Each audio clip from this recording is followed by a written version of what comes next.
정말 경험해보지 못한 성탄절을 두 번째로 맞이하고 있습니다. 저는 이 코로나 상황 속에서 맞는 이 성탄절이 새로운 변화의 기회라고 생각을 합니다. 왜냐하면 화려한 성탄절이 아닌 정말 성탄절의 의미를 제자리에 갖다 놓을 수 있는 그런 성탄절이라고 저는 생각이 됩니다.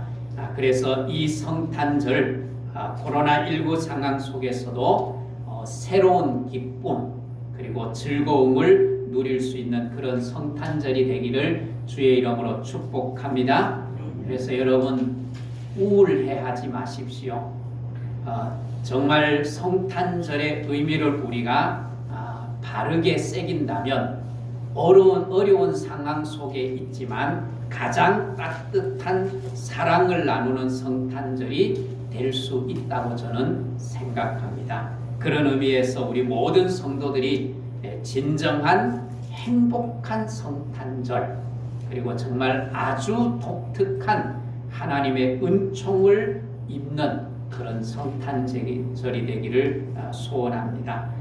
오늘 본문에 보면 베들레헴 에브라다가 나옵니다. 이 베들레헴 저는 예루살렘 성지 순례를 해보지 못해서 그쪽 상황들을 정확하게는 알 수 없지만 역사적으로 보면 4세기에 베들레헴에 예수 탄생 기념교회가 세워져 있다고 합니다.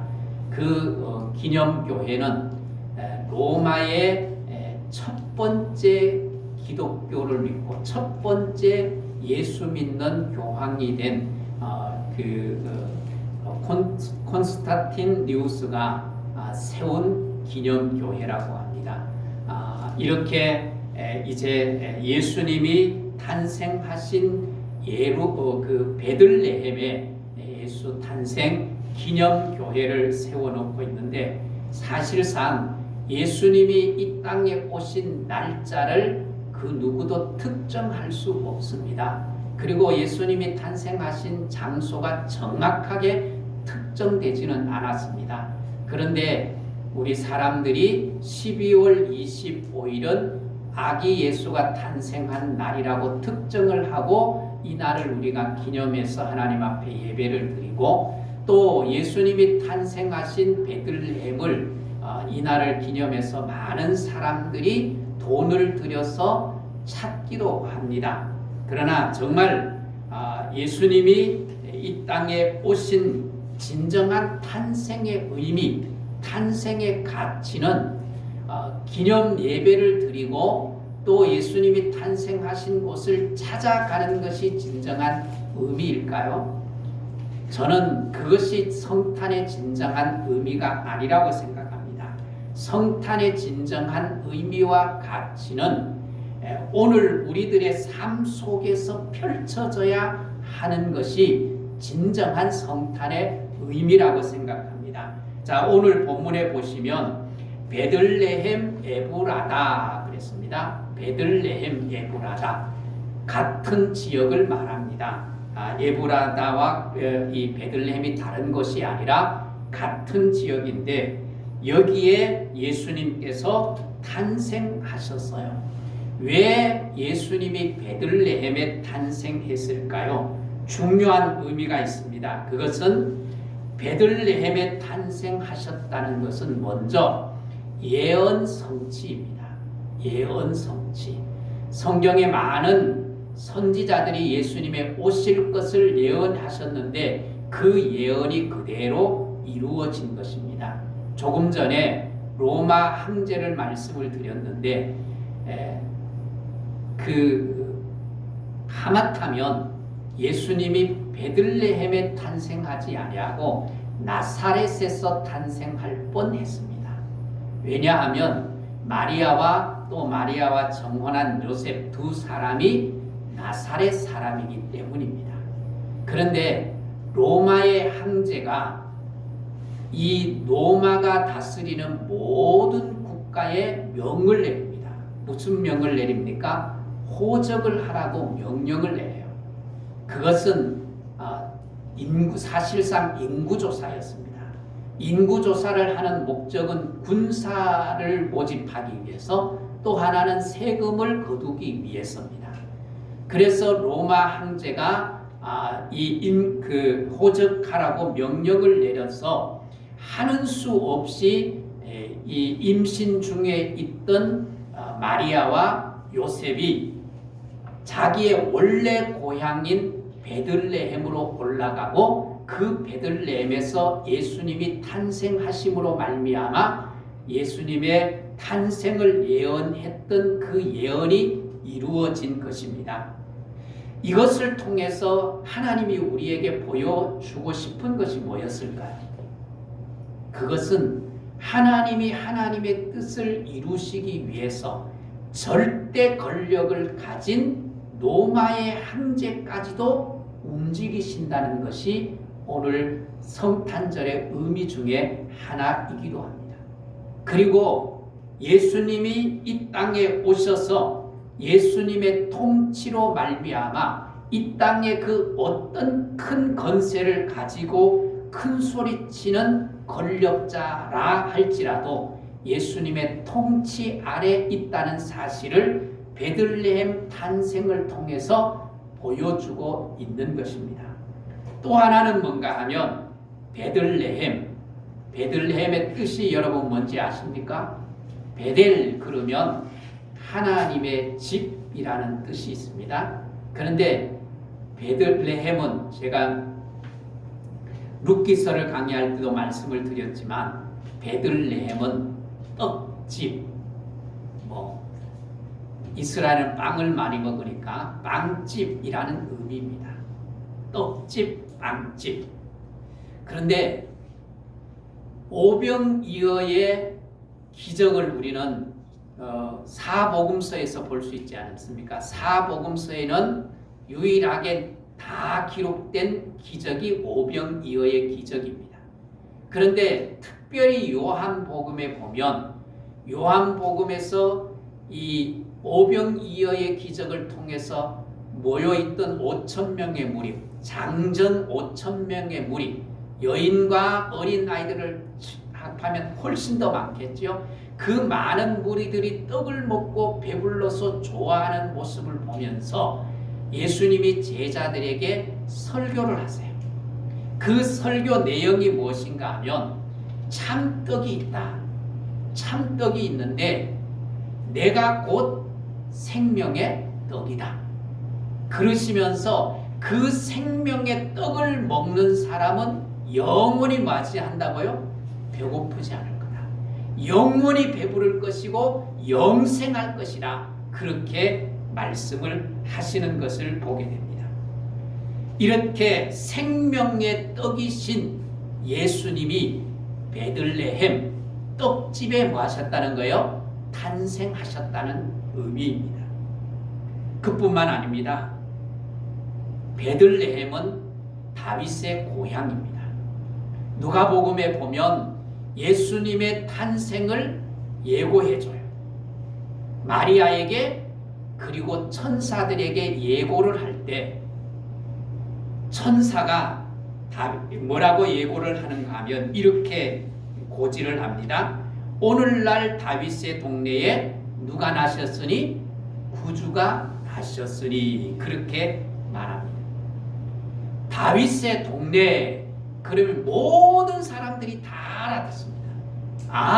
베들레헴 그 동네 그리고 다 알았어요. 그 동네에 누가 나셨다고요?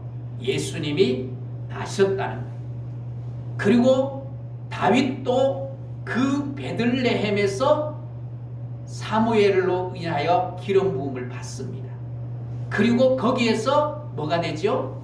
왕이 되어서 7년을 다스리다가 예루살렘으로 올라가서 이스라엘 전체 왕이 되잖아요. 이것이 구약의 예언이었어요. 그리고 신약 마지막 성경인 요한계시록 22장 16절에 보면 예수님을 이렇게 말하고 있습니다. 나는 다윗의 뿌리요 자손이니 곧 강명한 새벽별이라 해서 예수님을 누구의 자손이라고요? 다윗의 자손이라고 말씀하고 있어요. 다윗의 왕권, 다윗이 다스리는 나라는 예수님이 이 땅에 예수님의 왕권을 상징하고 하나님의 나라를 상징하는 거예요. 그래서 예수님이 다윗의 동네인 베들레헴인 그 베들레헴에서 탄생하신 것이 진정한 이유였던 것입니다. 자, 오늘 그런 이 베들레헴을 향하여서 선지자 미가는 어떻게 베들레헴을 평가하고 있는가 한번 보십시오. 오늘 본문을 같이 한번 읽겠습니다. 다시 한번 시작. 베들레헴 에브라다야 너는 유다 족속 중에 작을지라도 이스라엘을 다스릴 자가 내게서 내게로 나올 것이라. 그의 근본은 상고에 영원에 있느니라. 아멘. 베들레헴은 큰 동네라는 거예요? 작은 동네라는 거예요? 작은 동네라고 말합니다. 베들레헴은 작은 동네인데 작은 동네가 결코 아니라는 거예요. 왜 그렇습니까? 작은 동네이지만 거기에 세상을 다스리실 만왕의 왕이 나셨기 때문에 작지만 큰 동네라는 거예요. 작지만 큰 동네. 우리가 큰 동네 혹은 큰 나라, 큰 교회 그렇게 얘기했을 때 우리의 인식 속에는 어떤 인식을 가집니까? 아, 사이즈가 굉장히 크다. 많은 사람들이 모인다. 혹은 경제적인 능력이 크다. 이런 인식을 가지게 됩니다. 그래서 사이즈가 큰 나라, 큰 교회 이렇게 표현을 하지요. 그러나 사실은 거기서 무슨 일을 하는가, 어떤 의미 있는 일을 해내는가가 중요한 것입니다. 그래서 역사적인 인물이 태어난 그곳이 작은 동네라 할지라도 그것을 크게 여기는 거예요. 여러분, 작아도 중요한 곳이 있습니다. 작지만 큰 의미 있는 사건이 있을 수 있습니다. 또 작지만 아주 중요한 기능을 탑재한 그런 이런 기계들이 있습니다. 그것들은 아주 어떻게 합니까? 소중하게 다룹니다. 최초의 컴퓨터는 어떻게 만들어졌습니까? 2차 세계대전 중에 독일군의 이 정보를 감청하기 위해서 연합군이 컴퓨터를 만들었어요. 그 컴퓨터는 거짓말 조금 보태면 집채만한 컴퓨터였어요. 그런 큰 컴퓨터가 지금은 여러분의 손에 다 있습니다. 여러분의 손에 들려있는 스마트폰이 전부 컴퓨터 아닙니까? 이 기능 안에서 모든 것 요사님 다 해요. 저는 그 기능을 잘 몰라서 늘 아이들한테 물어요. 근데 거의 대부분 컴퓨터. 은행도 스마트폰에서 일 다 해요. 돈을 막 보내고.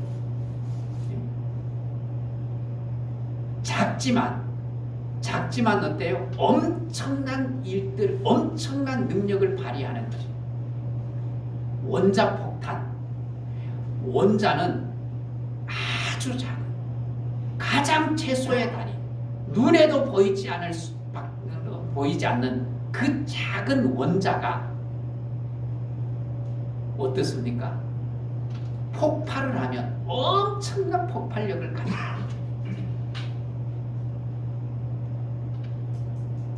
그래서 예수님이 이 땅에 오신 거예요. 그래서 하나님이 이 땅에 오신 거예요. 하나님이 사람을 쓰실 때 하나님이 어떻게 쓰십니까? 작은 사람, 못난 사람, 부족한 사람을 크게 쓰시는 거예요. 유대인들이 무시하는 여인, 그것도 이방인, 라합과 룻, 그런 여성을 하나님이 섭리하셔서 예수님의 족보에 오르게 하시는 거예요. 여러분, 작은 것을 가지고 큰 일을 해내시는 분이 하나님의 능력이에요. 하나님의 능력. 그래서 내가 작은 것이 중요한 것이 아닙니다. 또한 내가 크기 때문에 큰 일을 해내는 것이 아니라 나를 사랑하시는 하나님의 손에 있느냐에 없느냐의 문제예요. 작은 마을에 탄생하신 예수님이 탄생하신 그곳이 왕이 탄생한 동네가 됩니다. 작은 구유에 누이했던 작은 아이, 세상에 관심도 받지 못했던 그 작은 아이가 만왕의 왕이 되십니다. 그리고 그 만왕의 왕이신 예수님이 마지막 십자가 사역을 완성하실 때 예루살렘 십자가를 지시기 위해서 예루살렘으로 올라가실 때 뭘 타고 올라가시죠? 어린 나귀 새끼를 타고 올라가요. 그런 어린 나귀 새끼를 타고 올라가셨던 그 예수님이 온 세상의 왕이 되신 거예요. 그것이 성탄의 의미입니다. 저는 카드를 몇 개 쓰고 있습니다. 카드를 몇 개 쓰고 있지만 카드를 잘 사용하지 않습니다. 왜냐하면 수입에 맞추어서 써야 되는데 카드를 쓰다가 보면 감각이 없어요. 그래서 한 달이 지나고 보면 수입보다가 때로는 더 많이 쓸 때도 있어요. 그래서 그게 빛으로 나와요. 그래서 될 수만 있으면 현찰을 씁니다. 현금을 써요. 현금을 쓰면 뭐가 남아요? 현금 안 써봐서 모르시죠? 현금 쓰면 뭐가 남아요? 동전이 남아요. 동전. 10원부터 시작해서 50원, 500원, 100원, 500원 동전이 남아요. 그 동전을 저는 매년 모아서 사랑의 헌금을 드립니다. 재정부에 그냥 그 통째로 가지고 드리면 재정부가 세기가 힘들다고 지난 주일에도 제가 은행에 가서 받고 왔어요. 그리고 사랑의 헌금을 제가 얼마를 드리겠다고 매년 작정을 해요. 제 마음속으로. 올해는 그보다 조금 작아서 보태서 이 사랑의 헌금을 드립니다. 여러분이 드리는 사랑의 헌금, 성탄절 헌금, 그게 크지 않잖아요. 어떤 교회는 이런 연말이 되면 목사님 어려운 이웃을 돕도록 쓰십시오. 그리고 100만 원, 1000만 원, 수천만 원씩 내시는 분들도 있어요. 우리 교회는 그런 분 한 분도 없어요. 그런데 작지만, 작은 헌금이지만 그 작은 것이 쓰여질 때 누군가에게는 기쁨이 되는 거예요. 즐거움이 되는 거예요. 또 누군가에게는 소망을 잃어버렸는데 소망을 가지고 일어설 수 있는 사랑의 폭탄, 원자 폭탄처럼 사랑의 능력을 발휘하는 거예요. 여러분, 냉수 한 그릇 갖고 무슨 선한 일을 하겠어요? 무슨 선한 일을 하겠어요? 그런데 예수님은 이 냉수 한 그릇을 격려하시는 거예요. 냉수 한 그릇으로도 대접하면 결코 내가 뭐를 잃지 않겠다고요? 상을 잃지 않겠다. 이 말씀의 의미가 뭘까요? 진정한 의미는 작은 것이라도 시작하라는 거예요. 내 수 한 그릇으로부터 선한 일을 시작하는 거예요.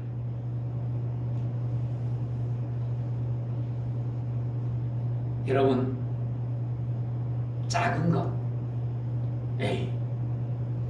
이 보잘것없는 것, 손 부끄러워서 못 드려. 이 생각은요, 사단이 집어넣은 생각이에요. 예수님은 적은 것을 귀하게 여기셨어요. 두 렙돈을 귀하게 여기셨어요. 그리고 그것을 사용하셨어요. 냉수를 대접한 것을 귀하게 여겼어요.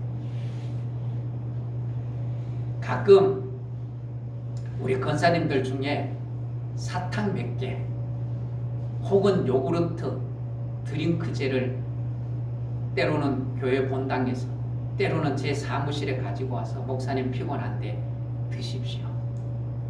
그리고 전해줘요. 그러면 그 작은 것 받고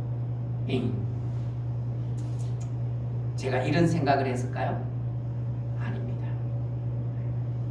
그것을 받으면서 제 마음이 따뜻해지고 제가 달콤해집니다. 달콤해져.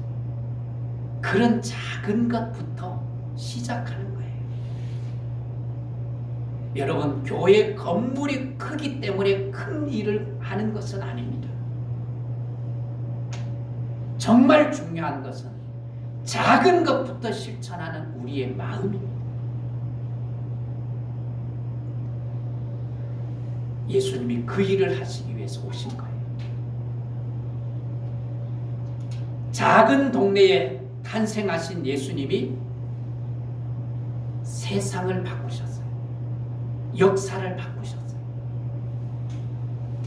오늘 여러분, 세상을 바꾸는 것은 정말 힘 있는 사람, 큰 사람들이 하는 것이 아니라 작은 사람들, 이름도 빛도 없이 행하는 사람들에 의해서 세상은 달라지는 거예요.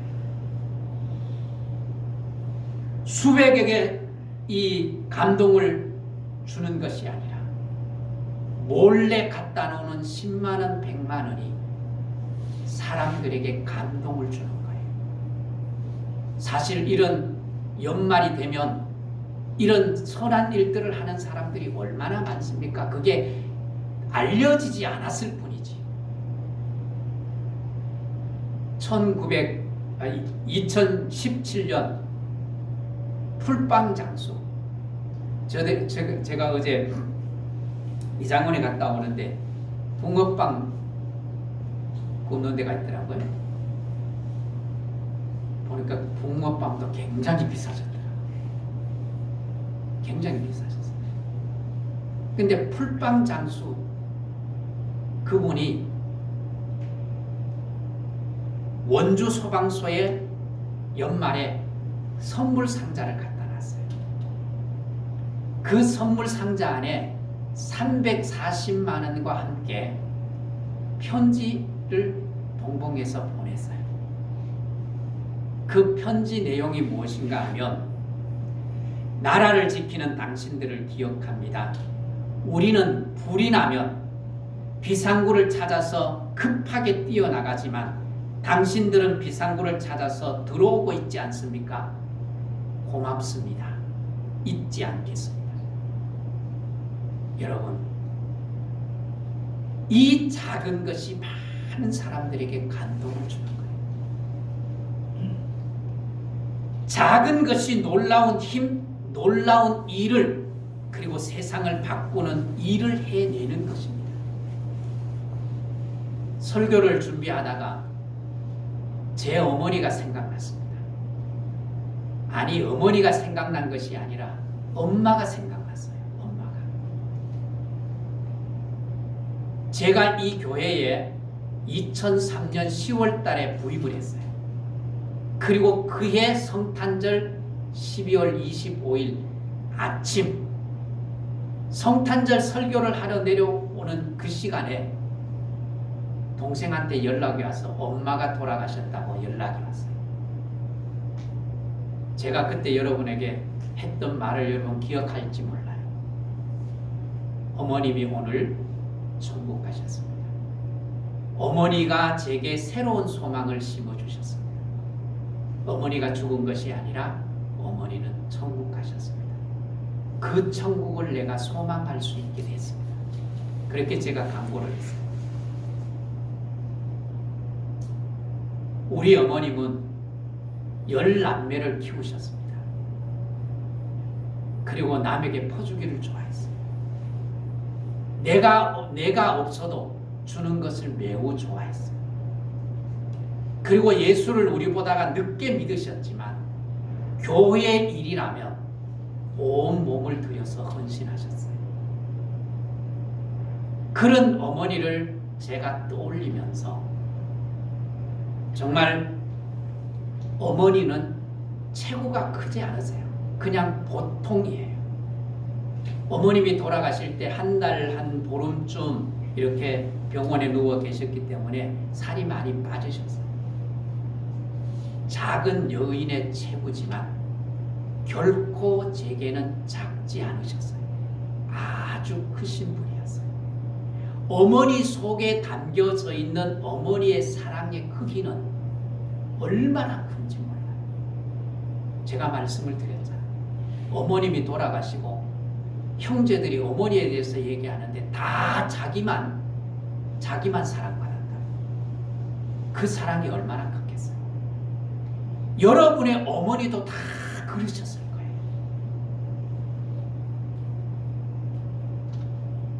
여러분, 작은 것이 결코 작지 않습니다. 마태복음 13장에 예수님이 겨자씨 비유를 하시죠. 작은 겨자씨 속에 생명이 있으니까 그것이 자라서 많은 새들이 깃들이는 나무가 된 거예요. 그래서 여러분, 작은 것을 키우시면 많은 사람들이 품을 수 있는, 많은 사람들이 깃들일 수 있는 나무로 성장하는 거예요. 그래서 여러분, 자녀들 키울 때, 손자 손녀를 키울 때 이것 하지 마라, 저것 하지 마라, 이렇게 살아라, 저렇게 살아라 잔소리하지 마시고 작은 것부터 칭찬하기 시작하세요. 사람은요, 잔소리로 크는 게 아니에요. 잔소리로 망하는 거예요. 칭찬으로 크는 거예요. 그래서 자꾸 칭찬하셔야 돼요.